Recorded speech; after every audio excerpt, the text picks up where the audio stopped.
Good afternoon, everyone. Hello, and welcome to this month's Urban and Community IPM webinar. I'm Sherry Shook, an invasive species educator for UCIPM. Thank you for joining us today. We are extremely excited to have Breanna Martinico, presenting today. Breanna is a human-wildlife interactions advisor with UC Cooperative Extension. Her background is in wildlife biology and ecology, and she specializes in ornithology. Breanna is leading a research and extension program that increases knowledge and adoption of management practices that reduces pest problems and promotes ecological sustainability. Thank you so much for joining us, Breanna. Thank you for having me. Let me go ahead and get my slides up. All right. Well, thank you so much for having me again. I'm really excited to be here today to talk about urban wildlife and how we can live with our animals in these urban areas. I'm going to cover the positive and negative human-wildlife interactions in urban environments, touch on integrated pest management framework for dealing with pest problems, managing negative interactions with common urban mammals and birds, and then how we can welcome urban wildlife and promote coexistence. And so this talk today is meant to serve as a broad overview of these topics, and I hope it can be a starting point for anyone wanting to learn more about urban wildlife and managing these pest problems. So I want to start out with discussing the significance of urban wildlife and biodiversity. So biodiversity is all around us, and you may think of wildlife in far-off lands and forests and national parks and reserves, but the reality is that wildlife is everywhere and especially within our human spheres. And so because most of Earth's land cover is impacted by humans in some way or another through farms and cities. Let's see, I have a little, there we go, I have a little chart through farms and cities or through shared landscapes where, there's natural resource extraction or trails or other things. Large wild areas are really such a small part, especially here in the United States, where we think wildlife might traditionally be. And so for conservation, I really like to think about the perspective of making our spaces more supportive of wildlife and allowing wildlife in our spaces. However, we can have negative interactions, which is the focus of the talk today. But I just like to point out that there's such a human influence across such a broad land cover that we really can't separate our urban areas from protected areas for wildlife. There's just some co-mingling and co-mixing there. The benefit of having wildlife is that they provide all sorts of ecosystem services to keep our ecosystems functioning and healthy. So things like pollination, pest control, and even just the intrinsic value of having wildlife around is beneficial for people. It can help our health and contribute to our sense of place. Wildlife are also indicators of environmental quality, and so understanding what urban wildlife we have around us and what they're doing can give us an indication of the health of the environment that we're living in. And so when we think about urban wildlife, species that live in our urban areas have to either adapt, decline, or eventually could disappear. And we can think of this in the framework of in urban environments with wildlife, there's winners and there's losers, and that depends on the life history traits of the specific species in question. And so some of the characteristics of species that we think of as winners are they have a high tolerance for disturbance. They're able to exploit human resources, so things like trash or other anthropogenic food and water sources that we have in our human environments. These species tend to have a generalist diet and habitat, so they're not picky in terms of the type of foods they eat or the type of environments they inhabit. They have a high reproductive output, and they're able to adapt behaviorally and physiologically physiologically to the circumstances and the environment in our urban areas.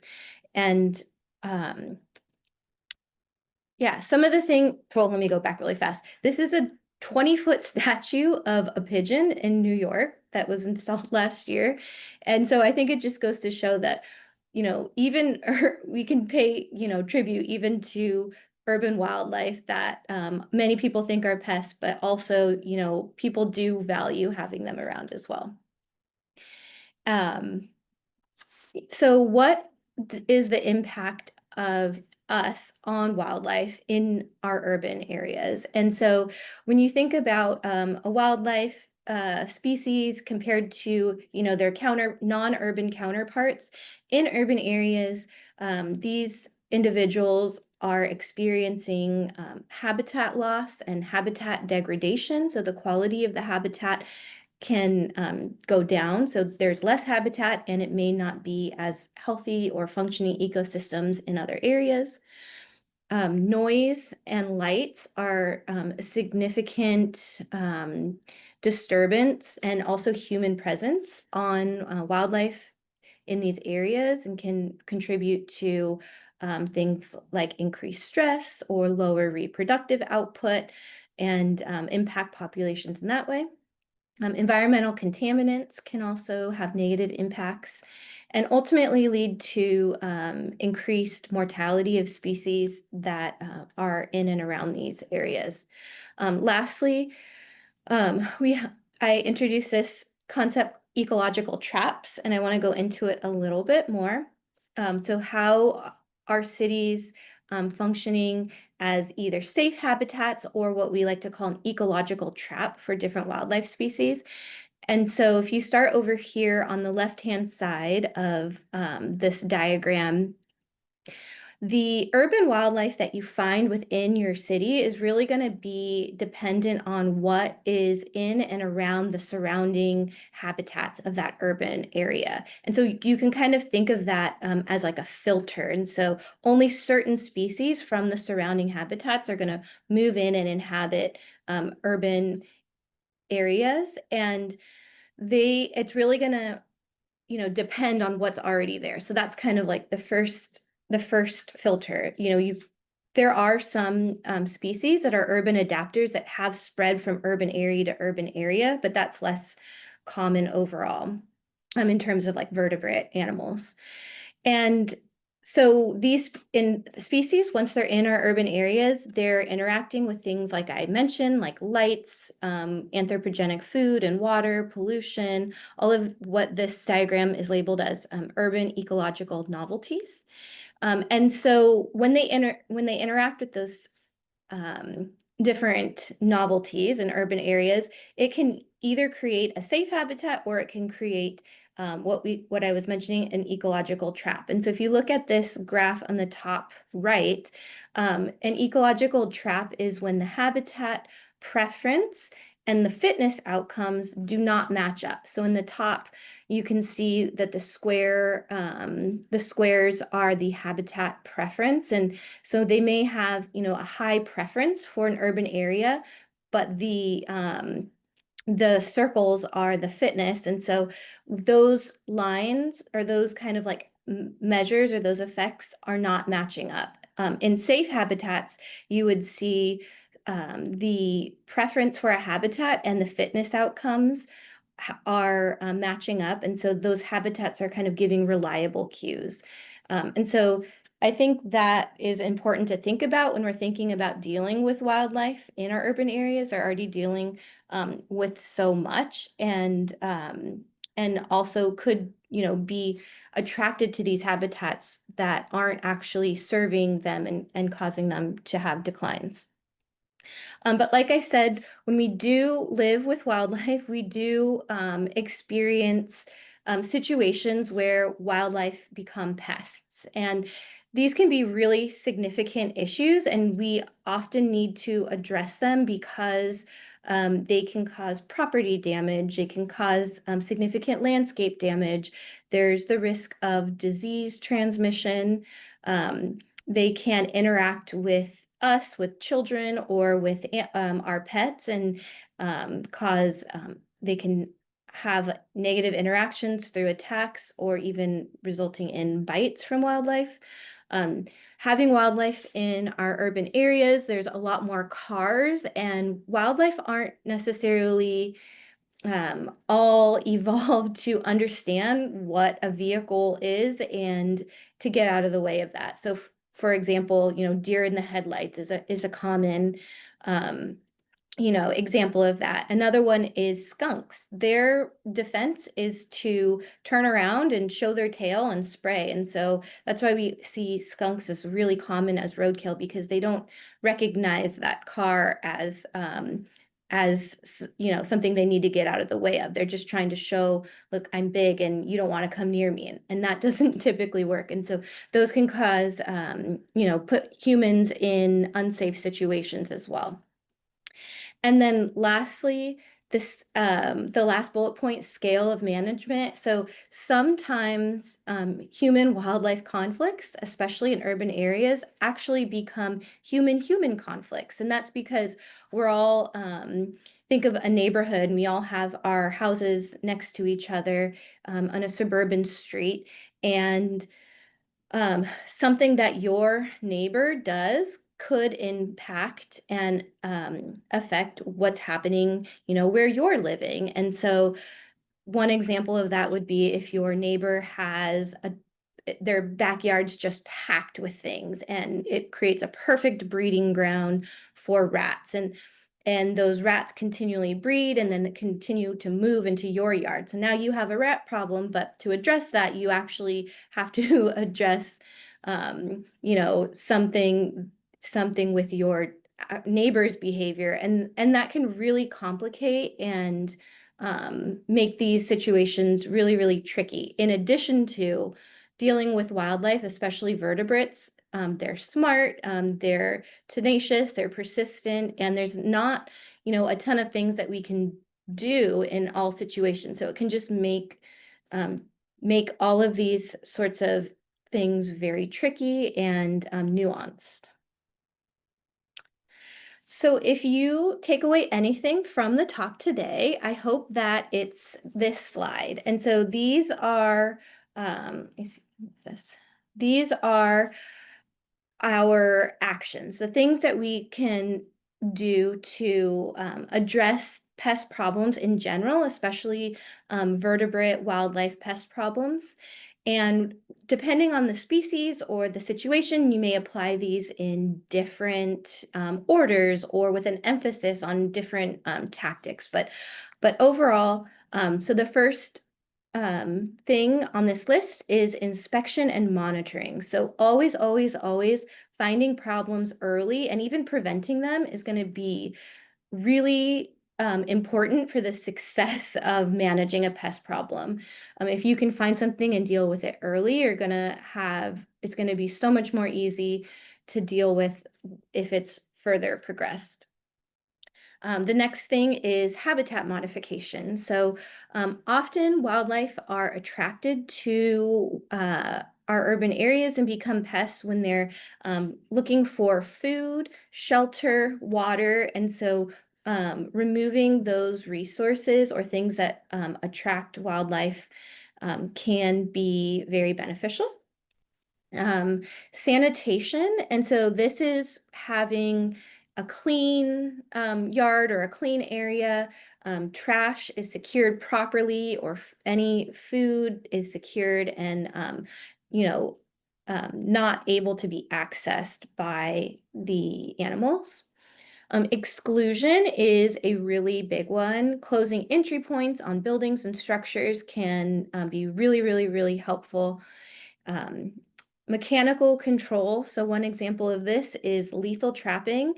When we're dealing with trapping of animals, I always highlight and emphasize that relocation is not allowed. And so when we do talk about trapping, it is typically in a lethal sense. Um, and one thing that in some situations, this can be a great tool, not all. It's not applicable in all situations, but it can be a great tool, which we'll go through with some examples in the next few slides. But it is a great way to, if you are needing to reduce pest populations by removing individuals, so the other, kind of like option or thing out there are pesticides. So for example, rodenticides. But there are just so much more hazards associated with using chemical control like a rodenticide. And we'll also touch on that a little bit. And so, yeah, coexistence is key. Coexistence, figuring out how you can live with wildlife around you and also maybe neighbors that are contributing to these situations as well. See, now I got to go to the next slide. I want to just show our integrated pest management framework wheel with all of the different, steps and highlight that integrated approaches are so important because it's a science-based decision-making process. It combines tools and strategies to identify and manage pest problems. And by doing so, by using, multiple tools within our toolbox and also considering the risks associated with different control strategies, we can minimize risk to people and the environment. And then lastly, a lot of what I'm talking about today is available in online resources at UC IPM Pest Notes. And I just want to mention that now since I don't mention that later. Okay, into our first kind of uh, animal example. And I put commensal rodents first because I think that they are just the most ubiquitous and long-standing pest problem that humans have been dealing with for, I want to say, thousands of years. But these are three invasive species, Norway rat, roof rat, and house mouse, that are just very ubiquitous and common everywhere and are pretty problematic. They thrive in human environments and can be very, very damaging. There are some other native mice and rats that can become pests, but oftentimes dealing with those species could be, you might need to use different tactics. Sometimes there's some protected mice species in the state, and so they might also have different behaviors than these invasive species. So right now we're just kind of focusing on these three since they're very pervasive. But the major issues are property damage. So they chew things, they chew wires, they nest in walls, they kind of create bedding, and there's a lot of droppings that contaminate and, can ruin places. If that gets mixed in with food, then that's a huge issue with food contamination. And there's a lot of public health concerns regarding the diseases that can be transmitted or, passed around through their droppings, and also allergy concerns as well. From the dander in their fur and also from proteins in their urine, I believe. And so your first step of defense for these species is going to be sanitation, exclusion, and trapping. I really want to emphasize avoiding glue traps. Glue traps especially should never be used outside. They have a really high likelihood of catching non-target birds, lizards, snakes, things like that. And they're also often not large enough for rats, so it's not really an option for rats. And we recommend snap traps for trapping for these species. And rodenticides in some situations are appropriate, but again, should be used as last resort. And also there's a lot of legal restrictions regarding when and where rodenticides can be applied and what compounds. And then so for benefits, I put question mark. I don't know if there's any benefits of these guys. I mean, the rats are pretty cute, but also they're pretty damaging and kind of uncomfortable to be living around. So benefits, I don't know, well, I don't have anything for that.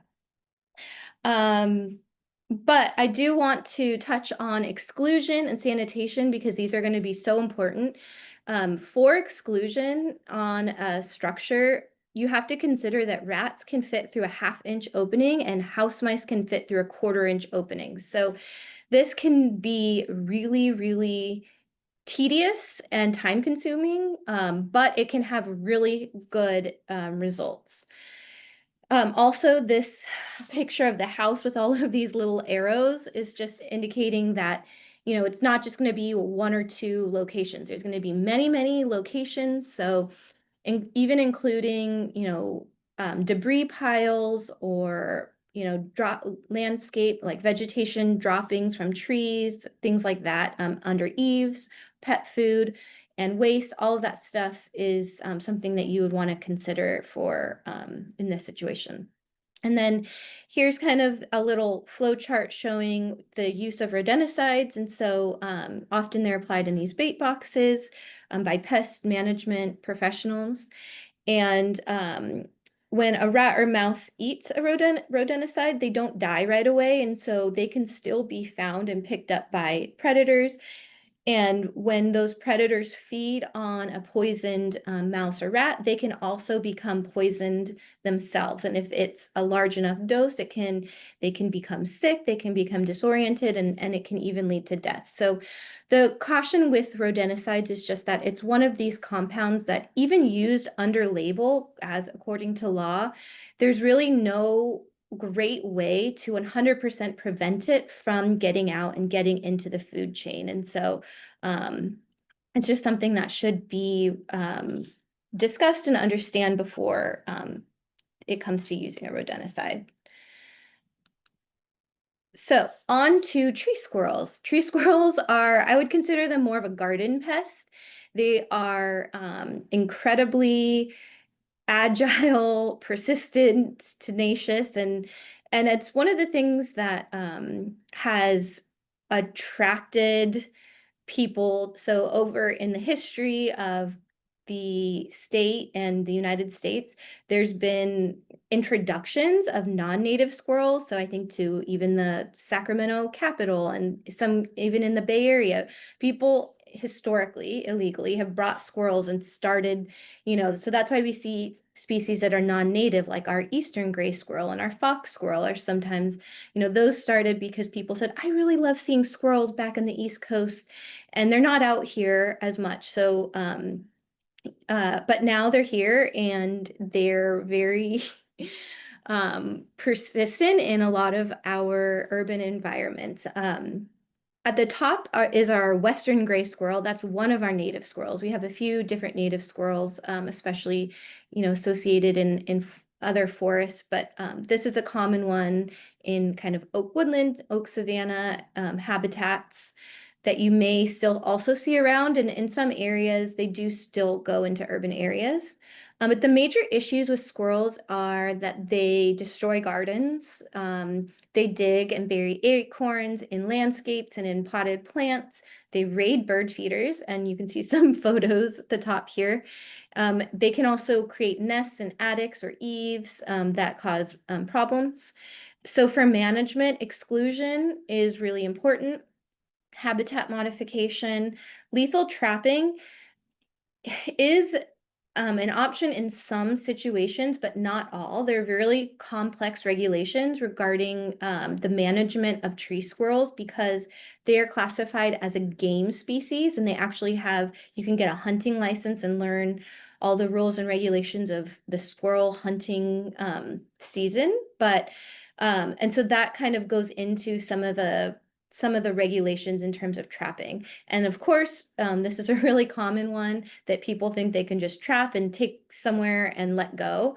And it's actually pretty funny because so some of the squirrels that were released in, established in the South Bay Area, the eastern gray squirrel, over time, you start to see them popping up north of the San Francisco Bay Bridge, or the Golden Gate Bridge, and you're like, I wonder if that's because someone took that squirrel and drove it across the bridge and released it in the Marin Headlands, so just it's not allowed. There's a lot of reasons that relocation is not allowed for disease, for it's just also cruel animals that are relocated could face like competition, higher rates of predation. They don't, they may starve. And so overall, it is not an option. There are no toxicants or rodenticides registered that can be used for squirrels.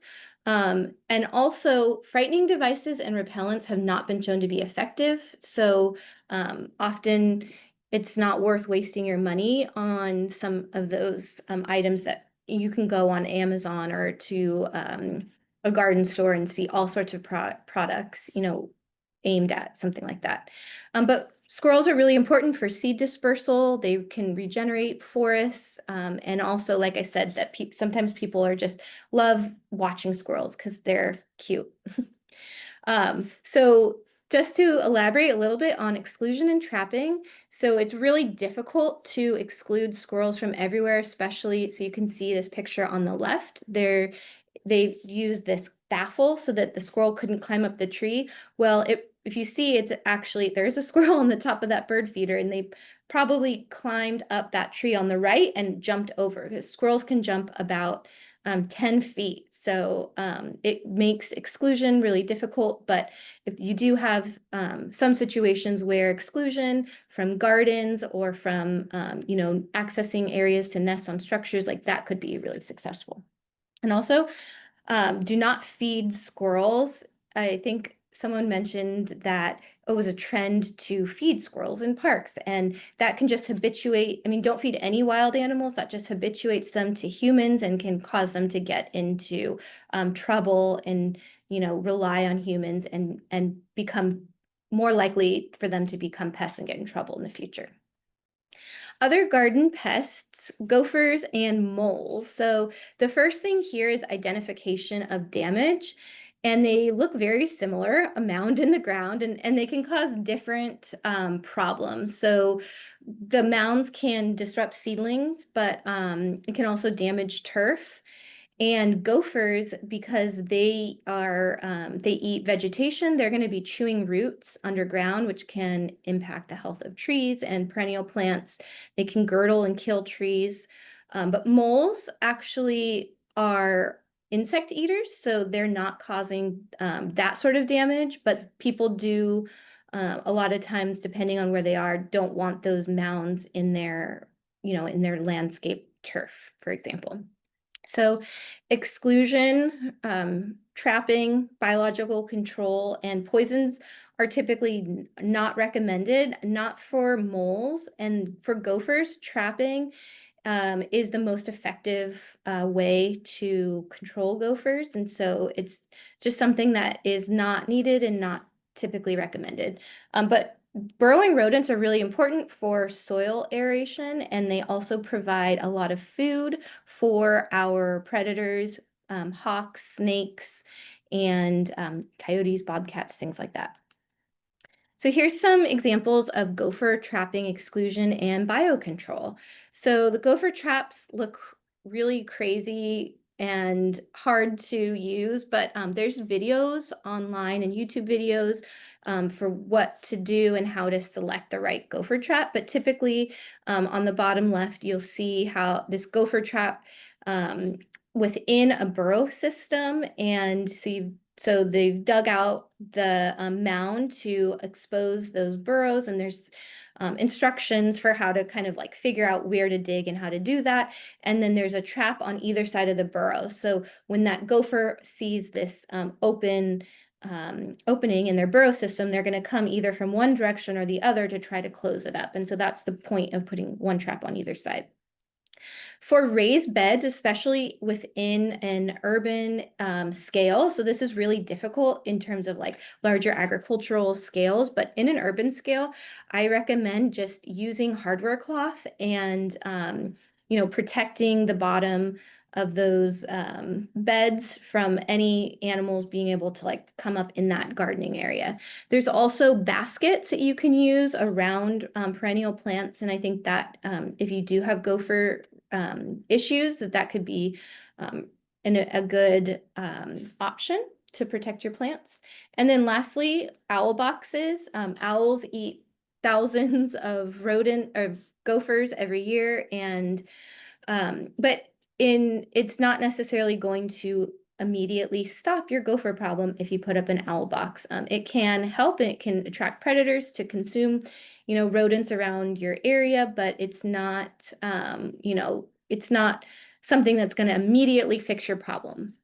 And so it can help in like the long term, but if you are having immediate problems, you want to go with something like trapping and exclusion to just really address those issues.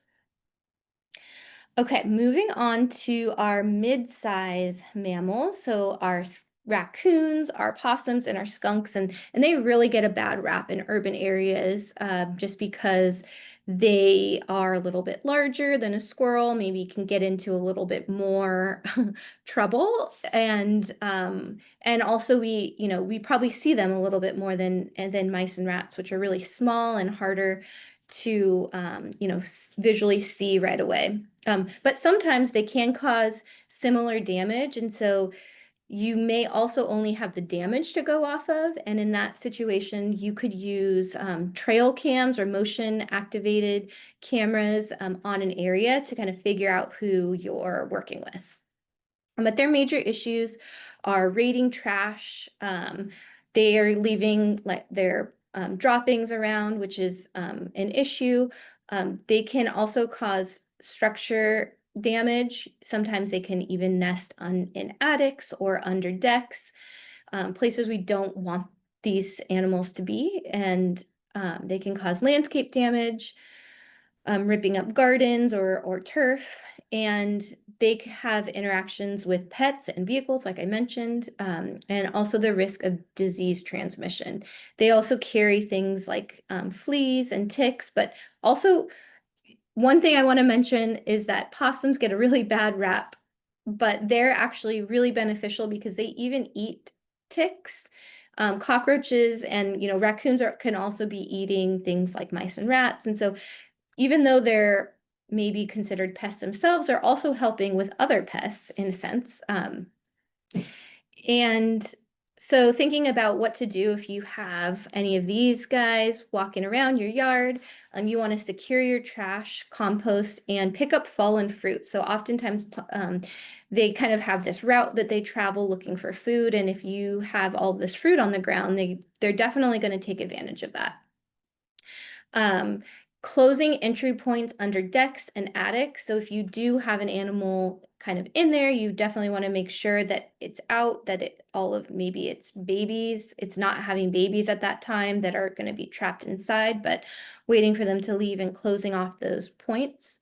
And a lot of times people will call animal control or a trapper and say, can you move this animal? It's, just bring it over to this area. But again, I've kind of hit on this point a little bit.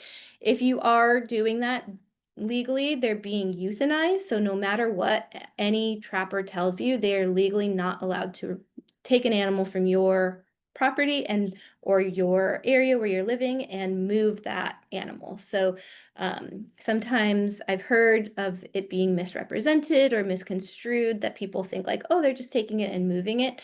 If that's the case, and that either they're doing that illegally or they're just taking the animal, saying they're moving it, and then euthanizing it. So something to keep in mind when dealing with these guys, like what sort of things can you do to make it so that they're not attracted to your areas and they're not being pests in those areas, so that's kind of that coexistence mindset. Yeah, and I touched on some of the benefits, like eating other pests like ticks or cockroaches. Let's see, what do we have next? So next we have coyotes. And coyotes are probably almost like pigeons that you would think of in the sense of a winner. They are just so adaptable. Some coyotes can be incredibly bold. And also research is showing that coyotes in urban areas are undergoing rapid evolution to genetically, they have genetic changes that predispose them to being more successful in urban areas. So from an ecology standpoint, that's incredibly fascinating.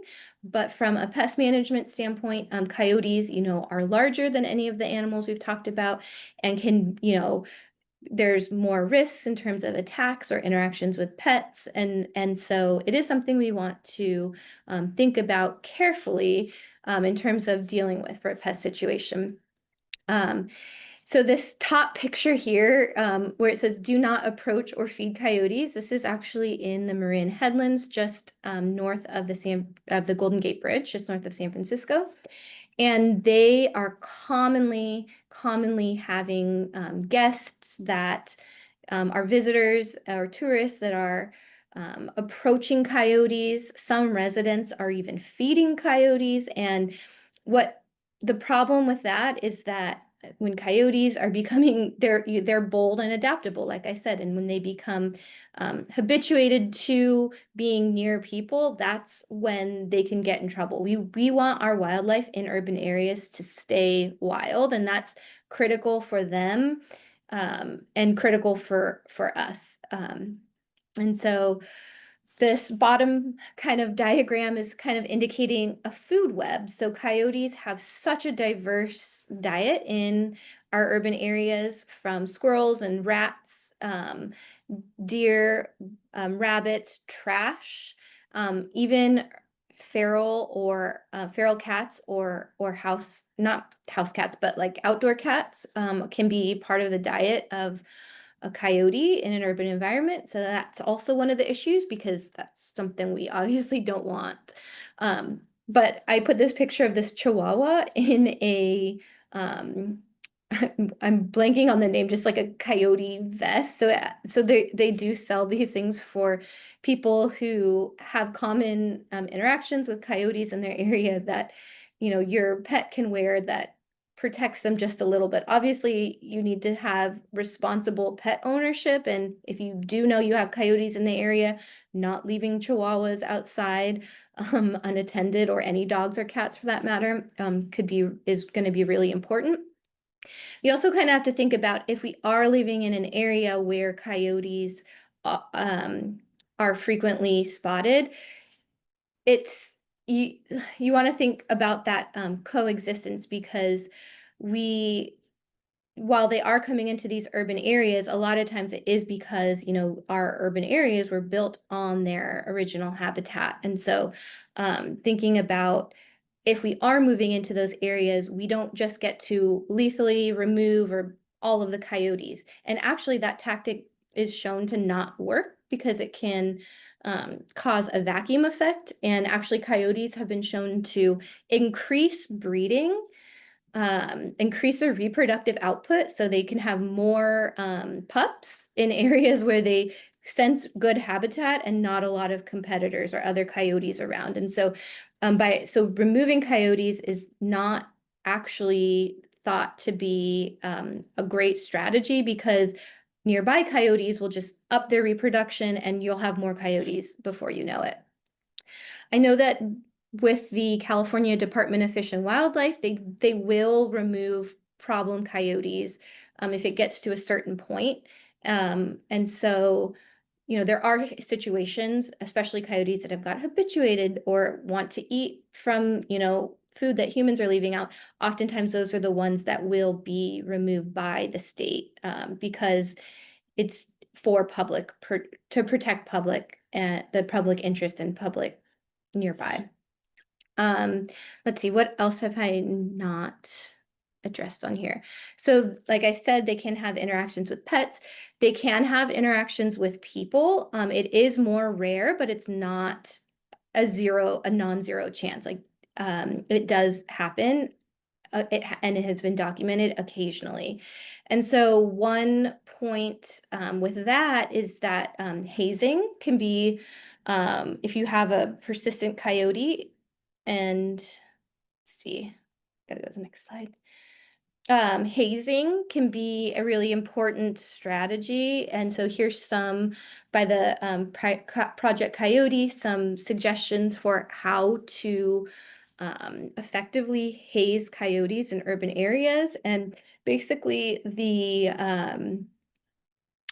the gist is to, be big, be loud, maintain eye contact, and keep coyotes afraid of people. And that way they'll be less likely to come into and in the proximity of people. And so it's really a really important coexistence strategy, and also probably not something that everyone's going to situation, especially because it depends on, like I said, the surrounding habitats, and what's going on in your area is going to depend on what wildlife you see and encounter. So this is probably not everywhere, but it is documented, and it is something that a lot of urban residents do have to deal with in the state.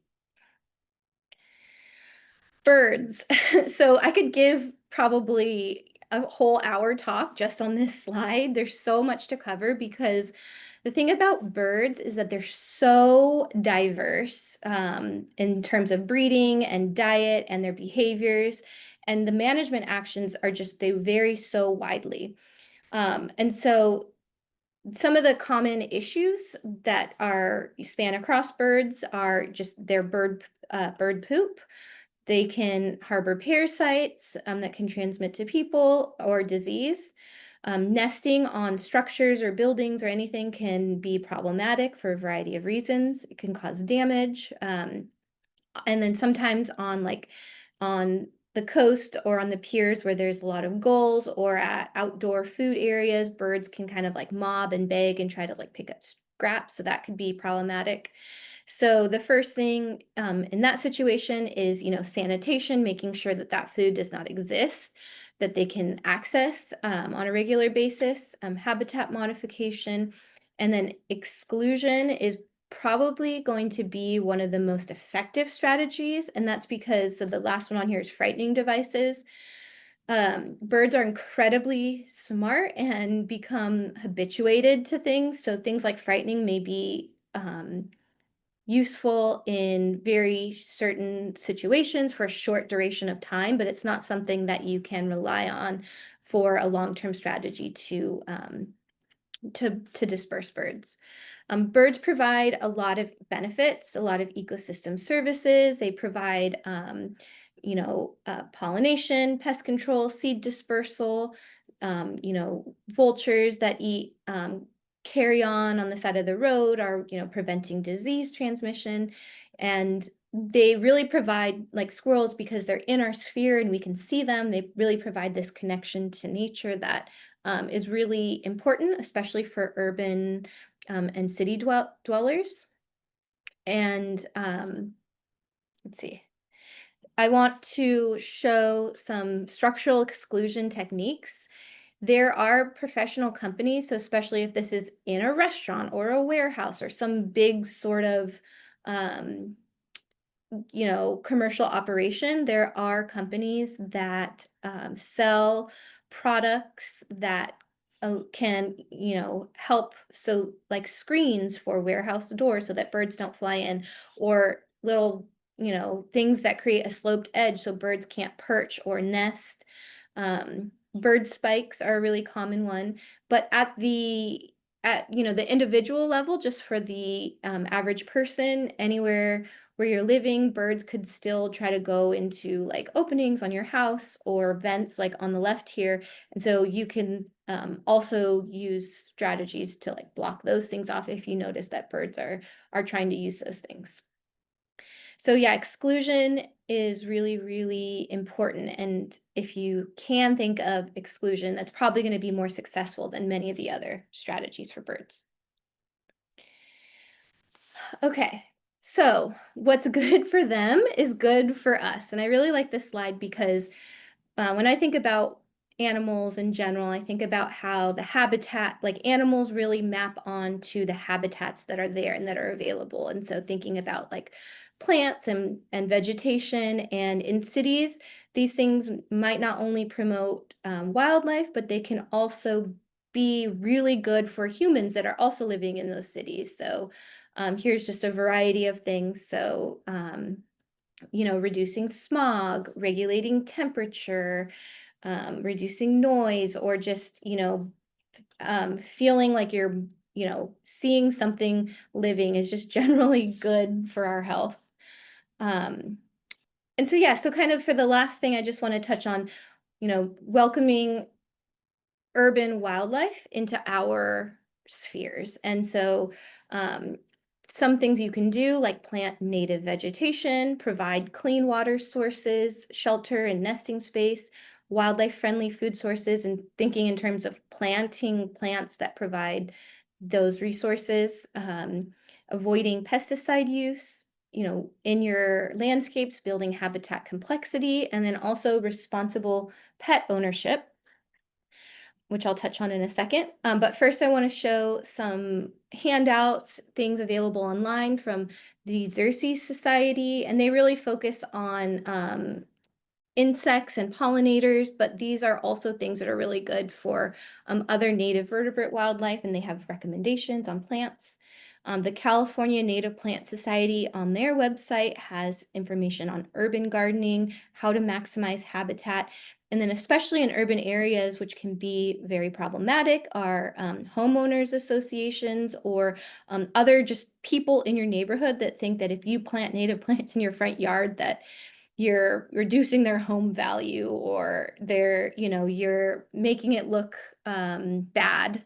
But they have strategies for communicating that with neighbors about why you're doing it and the benefits of it, and hopefully, change that perspective. And a lot of places that has changed, but in a lot of places it hasn't. So it's a good trend. You could be the first one in your area to plant a native garden out front of like where you're living.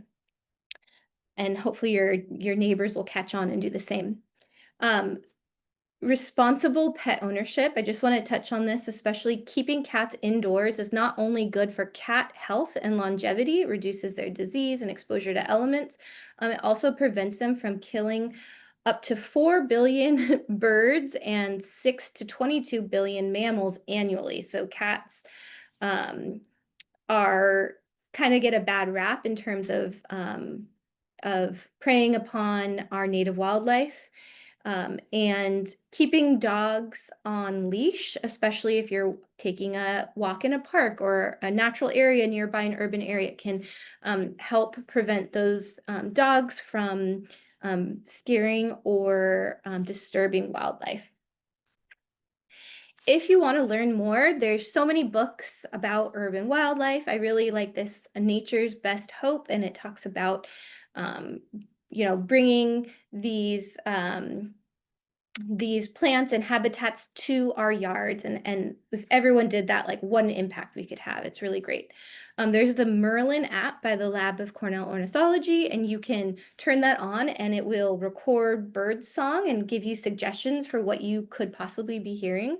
But I'm biased, and that could be a great way to start, but I think you should just get a pair of binoculars and sit in your backyard and look at what's around you, and you'll be surprised. If you haven't done that, you might find that there's a lot more out there than you were thinking.